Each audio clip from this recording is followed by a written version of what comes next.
everybody, back to read the second half of The Bears on Hemlock Mountain by Alice Dalgliesh, beginning with Chapter 6. Chapter 6, Aunt Emma's House. When Jonathan began to think about spring and about bears, it made him feel the need to hurry. So he went on very quickly. Down here on the other side of Hemlock Mountain, the sun was even warmer. Drip, drip, drip went the trees. Jonathan's boots no longer went crunch on the snow.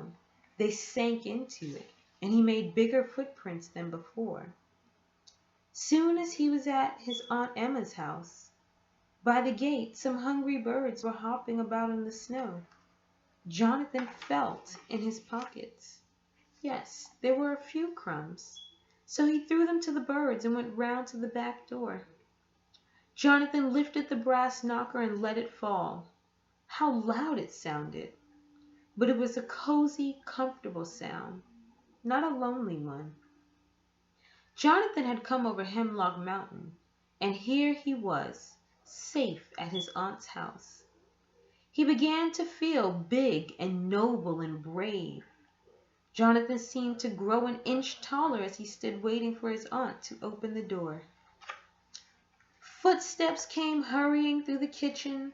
The door opened, and there was his Aunt Emma. She was wearing a big white apron, and Jonathan hoped she had been cooking. By now, he was very, very hungry. "Mercy sakes, Jonathan," said his Aunt Emma. "What are you doing here this snowy day? Come in." Jonathan went in, but first he shook the snow carefully off his boots. Aunt Emma was a good housekeeper. Then he went into the kitchen. A big fire was burning, and the kitchen was pleasant and warm. The air was full of a good smell. Jonathan sniffed. Cookies. It was quite hard to be polite. But Jonathan sat down in the rocker and tried not to look hungry. He had quite forgotten about the cookies eaten on the way. "Well," said his Aunt Emma, "what brings you here?" "I came to see you, Aunt," said Jonathan, full of politeness and hunger. The big black cat came and rubbed against his legs. Jonathan stroked her. "Tush," said his aunt. "You can't tell me that you came all the way over Hemlock Mountain just for a visit." Then she looked at him sharply. "Jonathan, did you come all alone over Hemlock Mountain?" "Yes," said Jonathan. "Why?" "Because," said his aunt. "Because what?" asked Jonathan. "Because nothing." But Jonathan knew she was thinking about bears. The cat arched her back and purred. Jonathan thought he had been polite long enough.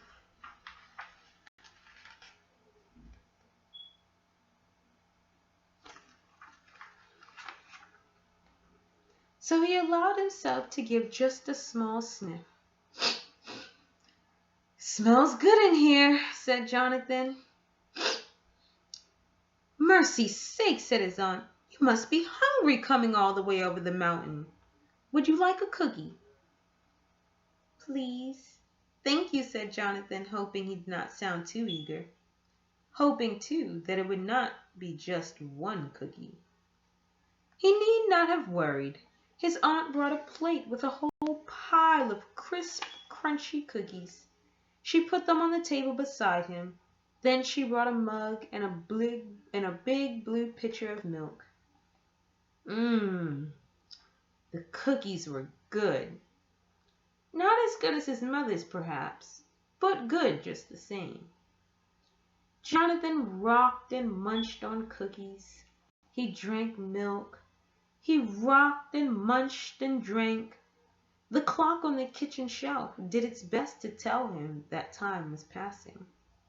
Tick-tock, tick-tock, time to go. Tick-tock. But Jonathan rocked and ate and did not hear it. Tick-tock, tick-tock. tell?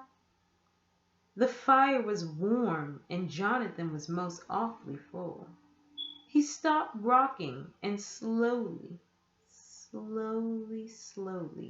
his eyes closed. Jonathan was asleep.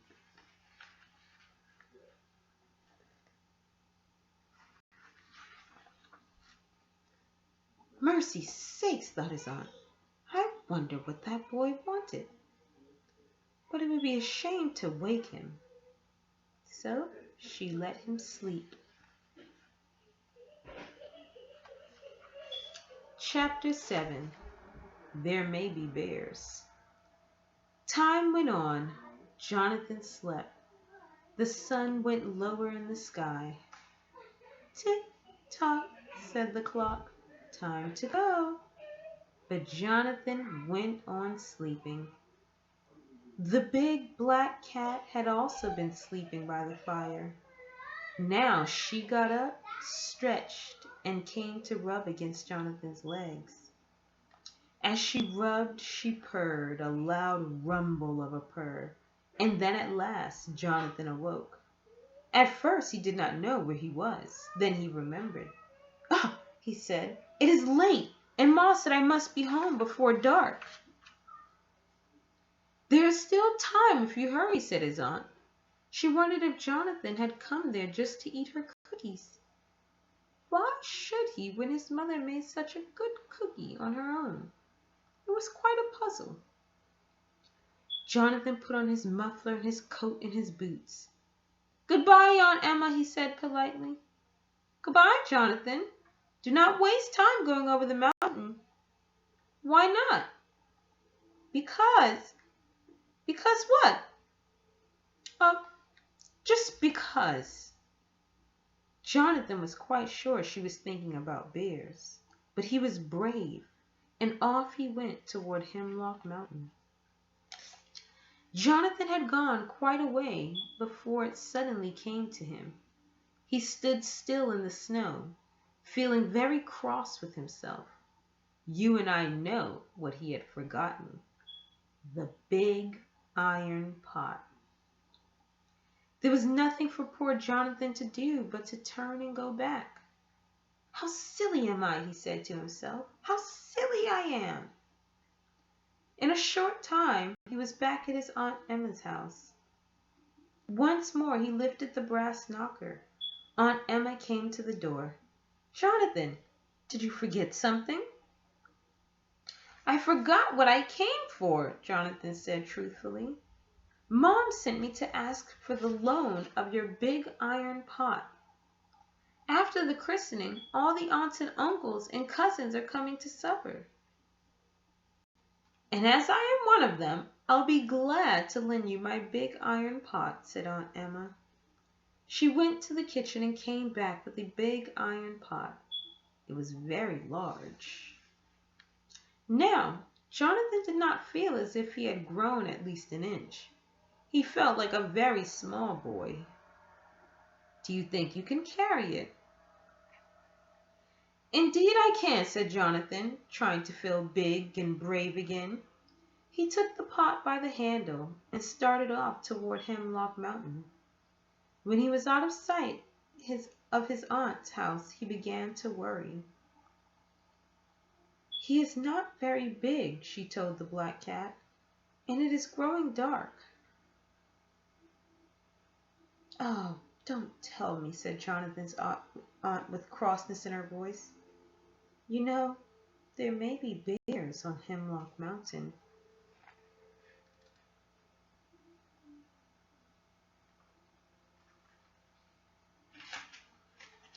Chapter 8. Watch out, Jonathan. Jonathan and the big iron pot were going up the side of Hemlock Mountain. Now it was really beginning to be dark. Jonathan knew he should hurry, but the iron pot was heavy.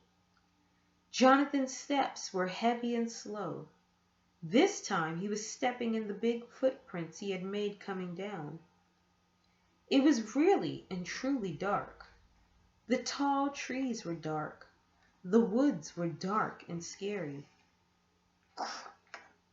A branch broke in the woods. It was as loud as a pistol shot. Whoo! Whoo! That was an owl, but it was a most lonely sound. Jonathan began to think about bears, and to keep up his courage he said in time to his own slow steps, "There are no bears on Hemlock Mountain. No bears, no bears at all." He was tired and out of breath, so he rested for a minute. Then he went on saying, "There are no bears on Hemlock Mountain. No bears."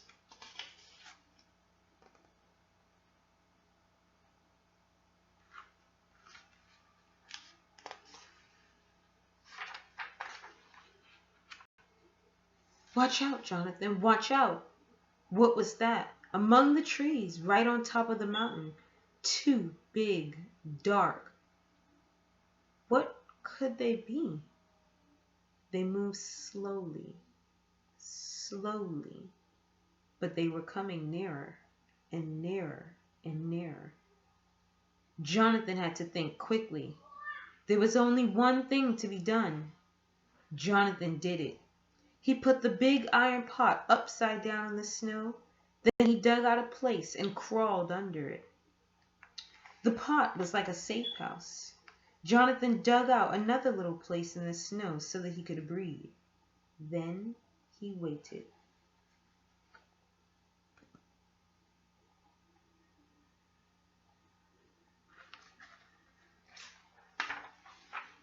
Chapter 9.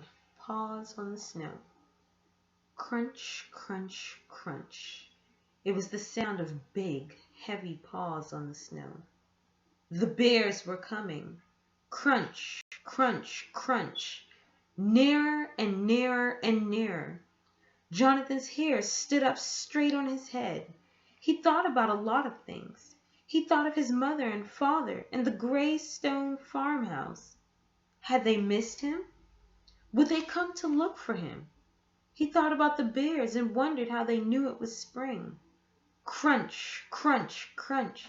Nearer and nearer, Jonathan made foolish words to the sound just to keep up his courage. There are no bears on Hemlock Mountain, no bears at all. But the sound had stopped. The bears were right beside the big iron pot. Jonathan could hear them breathing, and he was all alone on Hemlock Mountain.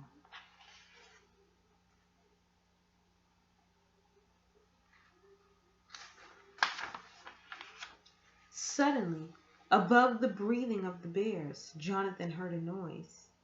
It was a twittering and a chattering. The twittering was the soft, comfortable noise that birds make before they go to sleep. And then Jonathan knew that the trees were full of birds and squirrels. He was not alone on Hemlock Mountain. Perhaps the bears knew this too. Perhaps they had not quite waked from their long winter nap. They sat there by the big iron pot. They waited and waited, but they did not try to dig under it. Inside the iron pot, it was dark. Jonathan was far from comfortable. Outside, he could hear the bears going sniff, sniff, sniff. Poor Jonathan.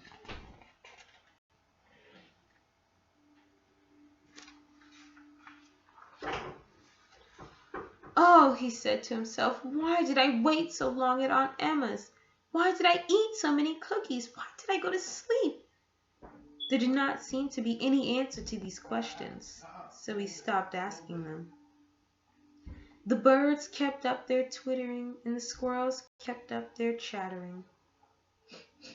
Went the bears. One began scraping at the snow around the iron pot. Poor Jonathan. Then the birds stopped twittering, and the squirrels stopped chattering. The bears stopped sniffing and listened. What was that? Crunch, crunch, crunch. Away off in the distance, there was the sound of boots on the snow. Someone was coming up Hemlock Mountain. It was very still.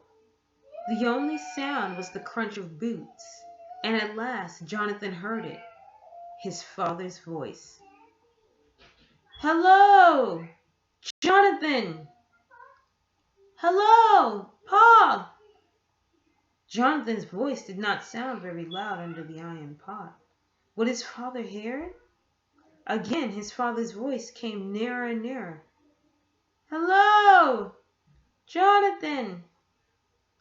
Hello, Pa!" The bears had had enough of this. They went lumbering off into the woods, and the crunch of boots on the snow came nearer and nearer.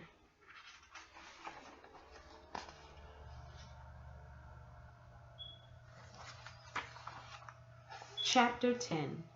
There Are Bears. Jonathan pushed back the big iron pot and stood up. There were no bears, but up the path came his father, carrying his gun. And with him were Jonathan's Uncle James and his Uncle Samuel and his Uncle John and his Uncle Peter. Jonathan had never in all his life been so glad to see the uncles. "Jonathan," said his father, "what a fright you have given us! Where have you been all this time?" "Coming over Hemlock Mountain," said Jonathan in a small voice, and he ran right into his father's arms.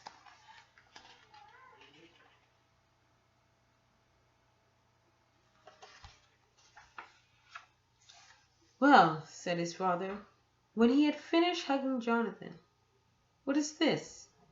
He was looking at the big iron pot. "And why is it upside down?" "Bears," said Jonathan. "There are bears on Hemlock Mountain." "Stuff and nonsense," said his father. "But you are carrying your gun," said Jonathan. "So is Uncle." "Well," said his father. Jonathan pointed to the bear tracks in the snow. "Bears," he said firmly. "There are bears on Hemlock Mountain." Jonathan's father looked at the bear tracks in the snow. His uncles looked at them too. "So," they said. "So."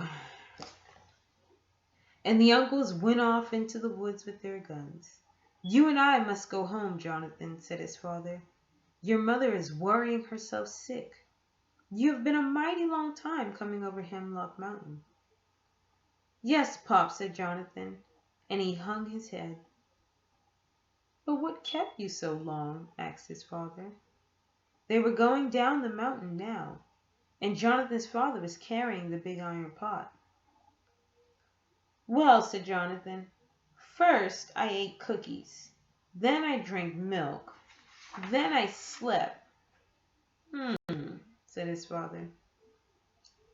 "It is not the way to do when you are sent on an errand, but I guess you have learned that by this time." It was very still on Hemlock Mountain. There was only the crunch, crunch of boots on the snow. A squirrel scampered to a tree. He sat looking at Jonathan and his father, his paws on his heart. "I know what I know," he seemed to say. Crack! What was that? A shot in the woods, or a branch snapping. The squirrel, frightened, scampered higher up in the tree. "Oh," said Jonathan. "Something tells me," his father said. "Something tells me we shall have bear steak for dinner." They kept on down the mountain. The birds twittered in the trees. "We know what we know. The birds and the squirrels and the rabbits help me," Jonathan said. "They are my friends." "How could they help you?" asked his father. "They are so little." "Well," said Jonathan. But now they were near the gray stone farmhouse, and there was no time to explain. The firelight shone through the open door. It made a warm, golden path on the snow. And in the doorway was Jonathan's mother. "Oh, Johnny," she said as she hugged him, "how glad I am that you are safely home."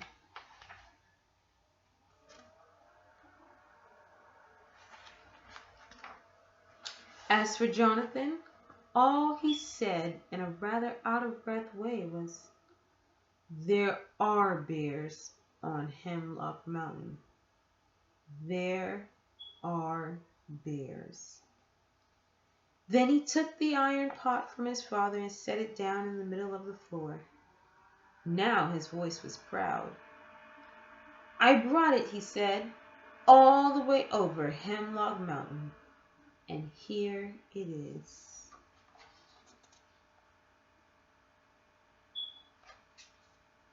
I hope that you all enjoyed this read aloud of The Bears on Hemlock Mountain.